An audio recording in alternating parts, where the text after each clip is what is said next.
Good morning, students.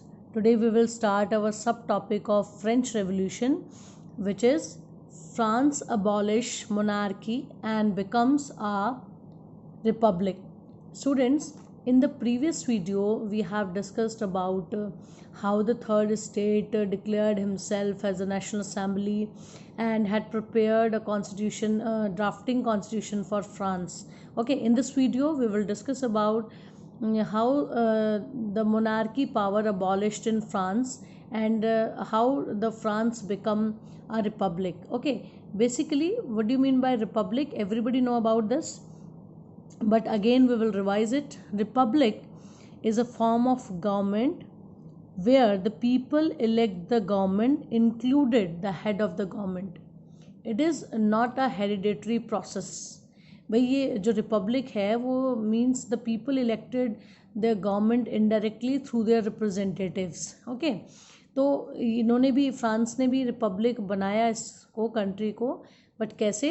Late us discuss with Louis 16 had sign the constitution. बड़ी मजबूरी में Louis 16 ने constitution को साइन किया, but he entered into a secret conversation or negotiation with their neighboring countries, especially Prussia and Austria. Prussia उसके friend neighbor countries थे, और Austria आप जानते ही हो, his wife, Louis 16 wife Mary Antoinette belonged to Austria. तो Austria और Prussia help Louis 16 उसको वापस उसकी सत्ता दिलाने में, उसकी पावर्स दिलाने में प्रूशिया और ऑस्ट्रिया ने एक स्टेप लिया. And Prussia and Austria made plans to send troops to put down the events that had been taking place in France. उन्होंने अपनी आर्मी को भेजने का निर्णय किया, but before this could happen, इससे पहले ही the National Assembly declared war against Prussia and Austria. National Assembly ने एक वॉर छेड़ दी, और उस वॉर में इतनी ज़्यादा पेट्रोटिक फीलिंग लोगों के अंदर आ चुकी थी कि 1000 ऑफ वॉलंटियर्स ज्वाइंड आर्मी. बहुत सारे लोगों ने आर्मी को ज्वाइन कर लिया. And among the patriotic songs they sang, even उन्होंने बहुत सारे देश प्रेम के गाने भी गाए, जिसमें सबसे फेमस सॉन्ग है मार्सेलेस. मार्सेलेस जो है एक प्लेस है फ्रांस में. जब ये लोग मार्सेलेस से पेरिस की तरफ जा रहे थे तो they sang the song Marseillaise. Okay, Marseillaise composed by रॉजर डी लिल्सेल, इसने कंपोज किया, और आज the Marseillaise is now the national anthem of France. Okay, आज उसका नेशनल एंथम का नाम है मार्सेलेस. ओके, अब हुआ क्या कि the revolutionaries was brought losses and economic difficulties to the people. War छिड़ गई, लोगों को इकोनॉमिक डिफ़िकल्टीज़ का सामना करना पड़ा. ब्रेड के प्राइसेस बहुत हाई हो गई. अब हुआ क्या कि man join the army and women engage in earning a living and look after their families. औरतें अपने परिवार का ध्यान रखती थी क्योंकि आदमी ने आर्मी ज्वाइन कर ली थी. अब हुआ क्या कि in constitution of 1791, the constitution of 1791 gave the political right only to the richer section of the society. Students, we have discussed in the previous video about the active citizens, ठीक है, who had the right to vote, जिनको सिर्फ vote देने का अधिकार था, बाकी किसी को नहीं, जो रिचर सेक्शन था, जो टैक्स पे करता था. ओके, अब इन्होंने क्या डिसाइड किया, ये जो वीकर सेक्शन के लोग थे, वॉलंटियर्स थे, they form their own political club. उन्होंने अपने पॉलिटिकल क्लब्स बनाए, and the most successful club was the Jacobins Club. Basically, Jacobin Club got its name from the former convent of Saint Jacob in Paris. अब ये convent क्या होता है? Basically convent जो है, building belonging to a community devoted to a religious life. For example आपके church. Okay, आपने बहुत सारे कॉन्वेंट स्कूल्स के नाम सुने होंगे, ठीक है. कॉन्वेंट जैसे चर्च है, ये कॉन्वेंट बिल्डिंग्स हैं जो रिलीजियस, किसी पर्टिकुलर रिलीजियस से बिलोंग करती है, मतलब बेसिकली क्रिश्चियनिटी से. ओके, अब जैकोबिन क्लब में बेसिकली कौन मेंबर्स इन्वॉल्व थे? Mainly the less prosperous section of the society. For example the small shopkeepers, artisans such as shoe makers, pastry cooks, watchmakers, printers as well as servants, daily wage worker, ये सब इसमें Jacobin clubs में members थे. And their leader was Maximilian Robespierre. नाम थोड़ा लंबा है but easily आपको याद हो जाएगा.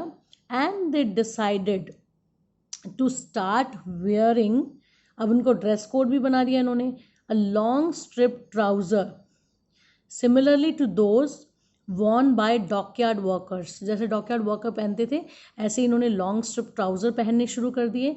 And man wore red cap. This red cap showed their liberty, इनकी आज़ादी को शो करता था. Look at the picture in given in your book. This is the long strip trousers, okay, wore by the Jacobins people. Okay, ये इस तरह की dress थी. And they were known as sans culottes. अब ये sans culottes कौन होते हैं? Those without knee breeches. अब ये नी ब्रिचेस क्या है? आपने जो बड़े बड़े नॉबल्स थे, किंग ऑफिसर्स, वो नी ब्रीचर्स कहलाते थे. नी ब्रीचर्स मतलब दे वोर long boots with their dress, long boots पहनते थे. अब इन्होंने अपने आप को अलग शो करना था, उन नॉबल्स से अलग बताना था अपने आप को कि वो जैकोबिन क्लब के मेंबर हैं, उनसे अलग हैं.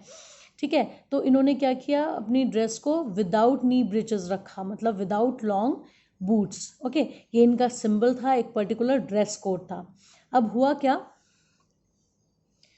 In the summer of 1792 the Jacobins planned to end French monarchy. इन्होंने डिसाइड किया कि हम किंग के पावर्स को, किंग की इस सिस्टम को बिल्कुल ख़त्म कर देंगे. ठीक है, अब हुआ क्या, दूसरी तरफ जो पर्शियंस थे, they were angered by short supply and high prices of food.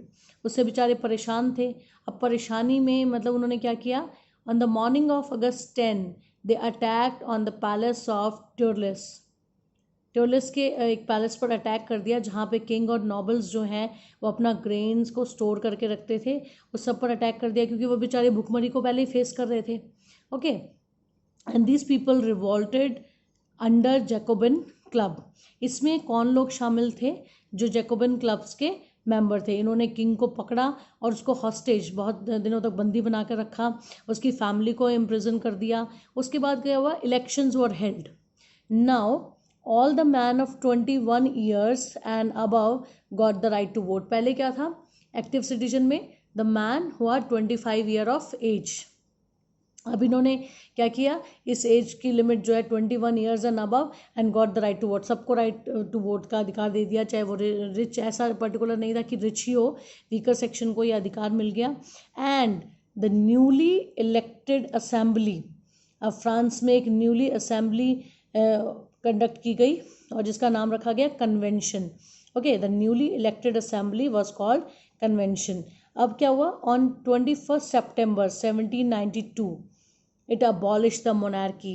King के पूरे सिस्टम को ख़त्म कर दिया and declared France a Republic.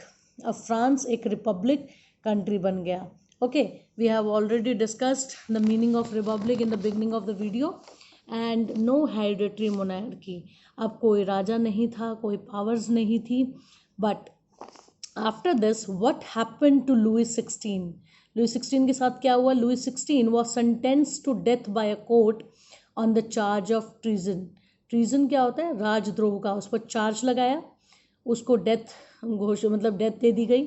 On 21 January 1793 at the place de la Concorde, वहाँ पे इसको डेथ सेंटेंस दे दिया गया.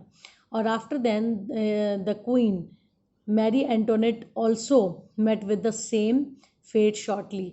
और कुछ टाइम बाद मैरी एंटोनेट को भी यही सज़ा सुना दी गई. And this was the end of France monarchy and France become a republic. Student, I hope you have understood this topic, how France become a republic and how in France the monarchy system was ended. Okay, after this video, after listening this video, you will read your topic with the help of your book and you will find out the question answers. Okay, thank you student, have a nice day.